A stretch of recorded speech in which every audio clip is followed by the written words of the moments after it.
ভবিষ্যতে এই গ্রীষ্মকালীন একটা দেখা যাবে এবং রেয়ার ব্লাড গ্রুপগুলো কিন্তু একেবারে সেই সময় আমরা গত 3 মাস ধরে ইলেকশন করেছি আমরা এই ধরনের করতে পারিনি এবং ইলেকশন শেষ হওয়ার মাত্রই যে এত বড়োভাবে গ্র্যান্ডভাবে এই দেওয়া হয়েছে তার জন্য আমি তাদের সকল বিশেষ করে ব্লকটাকে অনেক ধন্যবাদ জানাচ্ছি উদ্যোগ নেওয়ার জন্য এবং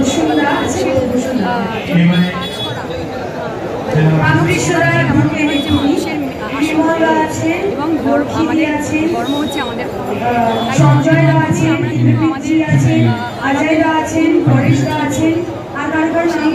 আজকে খুব ভালো লাগছে এবং ভ্রমণের কাছে লোক যেন বছর মানুষ এসে রক্ত দেন এখানে 1500 জন রক্ত দিয়ে দিয়েছে আরও বেশ কয়েকজন 2024 জন এবারে রক্ত দেবে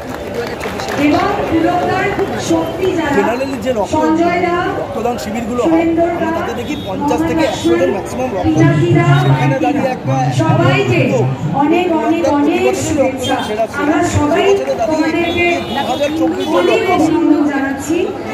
একটা মেক্স অ্যান ওশন 50 জন দিক বা 10 জন দিক রক্তদান উদ্যোগ নেওয়াটাই একটা বহুত কাজ এবং সেখানে 10 জন দিলেও সেটাই কিন্তু তার মধ্যে করে উদ্যোগটা নেওয়া এটা আমি শিওর যে একদিনে না এটা সারা বছর ধরেই তারা এটা পরিকল্পনা করে এবং প্ল্যানিং করে খুব ভালো অবশ্যই আমরা এবং আমি সবসময় পাশে আছি এই ধরনের উদ্যোগে মানুষের জন্য এই ধরনের উদ্যোগ নিলে আমি সবসময় অবশ্যই জানাই যেরকম পানি উপস্থিত আছে সেটা বড় রকম বিষয় আমরা কাউকে অজিবাজি করি আমাদের সবার বিধায়ক লোকসভা সাহিত্যিকা ব্যানার্জি উপস্থিত আছে আমাদের গ্রীষ্মকালীন বর্ষা আজকে আমরা দেখতে পাই সংগ্রামে আমরা জানি যে 7 জন চলেছে